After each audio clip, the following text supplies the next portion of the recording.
실생활 관련된 경험과 자신들이 알고 있는 지식을 그런 관계를 통해서 내용을 학습을 하기를 좋아합니다. 그리고 그런 부분을 잘 기억하고 재인식하고 이런 과정을 겪는데 실생활 관련된 것으로 구성해야 되는데 이제 아이들 지금 시장에 엄마랑 많이 갔어요. 지금 이 부분은 이제 저희 어린이집 아이들이 예전에 이제 그 견학 활동을 했던 그런 그런 사진이고 이 부분은 이제 김장놀이, 김치 활동, 요 주로 12월에 많이 하는 활동이고요.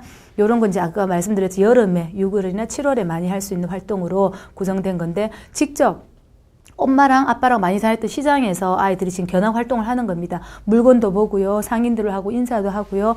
지나가면서 상인이 주는 도나츠를 먹고 맛있게 고맙습니다. 예의 범절도 배우고요. 그래서 이제 아이들이 실생활 밀접한 것을 경험하며 아이들이 잘 내용을 이해하고 학습하고 그걸 인지한다는 거죠. 그래서 요리 활동, 김치를 이렇게 활동을 해보면 아이들이 직접 더 맛있게 잘 먹습니다. 그전에는 매워요, 먹기 싫어요 했던 친구들도 이렇게 김치 요리 활동을 하고 나면은 자기 본인이 만든 활동이라서 그런지 더 맛있게 잘 먹고 어떤 그 식습관, 어떤 그 학습에도 도움이 되는 그런 효과를 보기도 합니다. 그래서 이제 보육과정 내용에서 성취감과 도전정신을 느낄 수 있도록 내용 구성해야 됩니다. 유아들이기 때문에 유아들은요, 도전정신, 성취감, 그러니까 자기 단계보다 조금 높은, 비고츠키가 얘기한 비계 설정이겠죠. 조금 높은 단계를 끌어주면 아이들은 더 재미있습니다. 자기 수준보다 낮게 구성을 하면 아이들이 흥미를 잃습니다. 그래서 적절하게 교사는 그런 부분을 설정을 잘 해주셔야 되고요. 그리고 개별적 특성을 고려해야 되고, 다양한 기회를 제공할 수 있어야 됩니다. 아이들마다 발달이 다 다르다고 했죠. 기질도 다르고 발달 특성도 다르고 여러 가지 개인차가 있는데 그런 특성을 고려하지 않고 일반적으로 그냥 통틀어서 그 학습을 내용을 구성하면 발달이 좀 늦은 아이라든지 아니면 좀 빠른 아이라든지 이런 부분에서는 조금 갭이 생기겠습니다. 그래서 그런 갭을 줄이기 위해서는 특성을, 개인차를 고려하고 또한 그런 차이가 있을 때 다양한 기회 제공을 서로 제시할 수 있게끔 해야 됩니다. 또한 이제 사회 정서적으로 안전한 경험을 제공해야 됩니다. 사회나 정서적으로 경험을 많이 아이들 하게 되는데 유아기는 좀 전에 보셨던 화면처럼 현장 학습을 하거나 아니면 원에서 실내 역할놀이라든지 요리 활동이라든지 자연 과학 탐구라든지 여러 가지 활동을 하는데 그런 활동을 통해서 안전하지 못하면 아이들은 좀 위험에 노출되면은 제대로 내용이 구성이 되어도 아이들이 습득을 할 기회를 제공하지 않는 거라고 보시면 됩니다. 그래서 아이들한테는 첫째로는 안전한 경험을 제공할 수 있게끔 지지를 해야 되겠죠. 지지를 하고 구성을 해야 됩니다. 또 또래 및 주변 사람들과 긍정적인 관계를 경험할 수 있도록 해야 됩니다. 아이들은 요 시기에는 무엇보다 또래들과의 관계를 되게 중요시 여기는데 또래랑 그리고 주변 사람들과 잘 긍정적으로 할 수 있게끔 사회 정서적으로 발달을 잘 끌어내주고 보육과정 구성 요소에서도 이런 부분이 들어가야 되겠습니다. 자, 그렇다면 보육과정에 이제 목표와 내용이 설정이 됐으면 이제 실행은 그럼 어떻게 하는가? 그냥 계획안 틀러서 구성만 하고 내용을 넣고 계획만 하셨다고 하면 실행을 구체적으로 할 거는 어떻게 할 것인가? 그런 부분을 여러분들이 살펴볼 건데요. 자, 선정한 계획한 보육 내용을 현장에 적용하고 수행할 때 사용되는 구체적인 교수법이죠. 구체적인 교수법이고 학습 과정을 말합니다. 그래서 어떻게 보면은 이제 보육 계획 안에 틀이 있습니다. 목표를 설정하고 계획안 틀이 있고요. 거기 안에 항목별로 내용이 있습니다. 이 내용과 목표가 설정된 이 틀을 가지고 어떻게 실행할 건지가 이 방법으로 보시면 되는데 실행 방법은 먼저 목표 내용을 전달하기에 적합해야 되겠죠. 그래서 일관되게 구성을 하셔야 되고 무엇보다도 영유아의 흥미와 관심과 개별적 발달 차이를 고려해야 된다는 것입니다. 영유아가 학습할 활동할 내용인데 성인에 맞게 아니면 교사 스스로, 교사 자신에 맞게 아니면 유아반인데 영아반 수준에 맞게 이런 식으로 그런 발달, 개별차, 흥미, 관심 그런 부분을 무시하고 구성을 하시면 안 됩니다. 그렇게 하시다 보면 아이들은 금방 실증 내고 흥미를 잃고 아이들은 어떻게 보면 발달을 끌어낼 수 있는 기회 제공을 박탈당하게 되겠죠. 그래서 보육교사는 보육과정을 구성할 때 목표 설정을 명확하게 하시고 그 목표 설정에 맞는 내용을 일관성 있게 구성하시고 그리고 실행을 타당하게 계획적으로 하셔야 됩니다.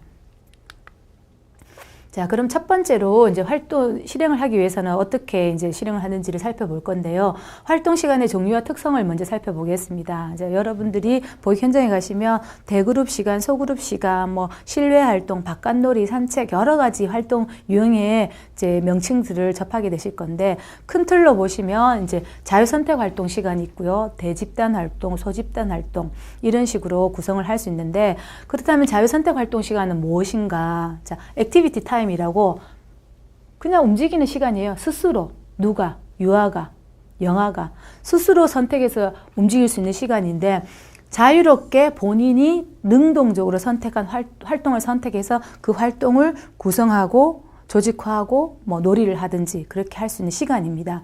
그래서 영유아들이 하고 싶어하는 걸 선택 스스로 하는 활동 시간인데 이 시간은 뭐 자기 선택 학습 활동 시간이라고도 하고요.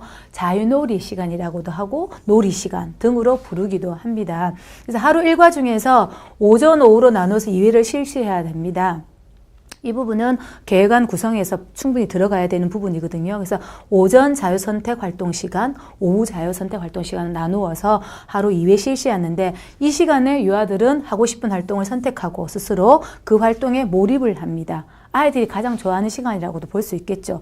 근데 이제 만약에 이 자유선택 활동 시간을 충분히 교사가 아이들이 자유선택을 할 수 있는 놀잇감을 제공하지 않은 상태에서 그냥 무방비 상태에서 아이들 자유선택하라고 하면 지금 같은 경우에 아이들이 제대로 놀 수가 없습니다. 그래서 그 선택에 맞는 영역 배치를 잘해야 되는데 뒷부분에 가서 한번 다시 살펴보도록 하고요. 그래서 활동 시간의 길이는 유아 연령을 고려해서 정한다. 영아들 같은 경우에는 자유선택이 사실 좀 어렵긴 하지만 그래도 만 2세 같은 경우에 자유선택을 한다 하면 이 몰입도가 좀 짧아요. 영아들은. 그래서 뭐 한 5분, 10분 이렇게 하는데 교사 같이 참여해야 되고 유아들 같은 경우에는 자유선택 시간에 본인이 스스로 이게 이제 선택한 놀잇감을 가지고 몰입할 수 있는 시간을 충분히 제공할 필요가 있습니다. 그래서 현장에 있다 보면은 사실은 아침 등원, 첫 등원하는 친구, 그리고 마지막 등원하는 친구, 그 통틀어서 자유선택 시간을 묻고 마지막 등원하는 친구 같은 경우에는 뭐 바로 이제 대그룹 활동을 들어간다든지 그래서 충분히 자유선택 활동 시간을 이제 공유를 못 하는데 이런 친구들은 오후의 시간에 배치를 좀 충분히 할 수 있게끔 하원을 좀 귀가를 늦게 한다든지 해서 그런 적절한 배치도 필요하고 융통성이 필요합니다. 그래서 자유선택 활동 시간이 무엇보다도 아이들한테 창의력, 사고력, 그리고 집중력을 높일 수 있는 시간으로 보시면 되고요. 자, 보육교사는 이 자유선택 놀이 할 때 유아들을 관찰을 합니다. 그래서 유아에게 질문도 하고요. 아이가 놀잇감을 가지고 있을 때 지금 뭐 하고 있니? 그건 어떻게 생각해? 확산적 질문을 해주고 유아의 답변을 또한 주의 깊게 듣고 비공식적으로 대화를 나누고 정해진 틀이 아니고 그냥 비공식적으로 대화를 나누고 유아를 잘 파악하게 됩니다. 다음으로는 이제 자유선택 활동 시간이 이제 오전, 오후가 정해졌으면 이제 주로 이제 오전 시간, 오후 시간도 대집단 활동을 하긴 하지만 주로 이제 오전에 이제 보통 대집단 활동 시간을 많이 합니다. 대집단 활동 시간은 모든 유아와 교사가 공통된 활동을 하는 시간입니다. 이제 대그룹 활동 시간이라고 하는데 이제 유아교육 현장에서는 보통 이제 교사가 이제 앞에 있으면 아이들이 이렇게 구성이 돼 있을 겁니다. 아이들이 있으면은 이제 대집단 활동에서 선생님이 이제 새로운 뭐 노래를 가르친다든지 새로운 놀잇감을 제시한다든지 아니면 문학 활동을 한다든지 여러 가지 그런 활동을 통해서 아이들한테 전체적으로 제공하고 새로운 개념을 도입했을 때 알려주기 위해서 활동하는 시간으로 보시면 됩니다. 그래서 이제 대집단 활동 시간을 집단 시간, 모든 집단이 같이 있는 시간이고 이야기 시간, 이야기 나누기도 이루어지고요. 토론도 이루어지고 여러 가지 이제 뭐 그런 시간으로 쓰는데 서클 타임이라고 부르기도 한다고 합니다. 그래서 하루 일과 중에서 1, 2회의 대집단 활동이 포함되는데 대집단 활동은 좀 전에 제가 말씀드렸듯이 목적은 새로운 주제의 도입이고 그리고 새로운 정보나 개념 이해를 돕기 위해서 한 명 한 명에게 개념을 이해시키기는 솔직히 교사가 힘들죠. 그래서 대집단, 대그룹 활동을 통해서 새로운 정보나 개념을 설명을 해주고 또한 이제 동화를 듣고 표현해보기도 하고요. 그리고 새 노래를 배운다든지 그리고 대집단을 통해서 게임을 같이 해본다든지 그래서 사회화 과정을 위한 내용을 효과적으로 전달할 수 있는 그런 활동 시간이 되겠습니다. 그렇다면 대집단 활동, 대그룹 활동의 주의점은 어떤 게 있는가 살펴보면요. 대집단 활동이니만큼 많은 아이들이 참여를 합니다. 그래서 유아의 흥미와 관심을 잘 이끌어낼 수 있는 매력적인 내용이어야 합니다. 교사가 애들이 많다 보니까 집중이나 흥미가 좀 떨어질 수 있는데 흥미가 없고 내용이 뭐 아이들이 잘 이해를 못하거나 아니면 너무 수준이 이제 맞지를 않거나 이렇다 보면 아이들은 금방 흥미를 잃어버립니다. 그렇다면 그게 대집단 활동이 무야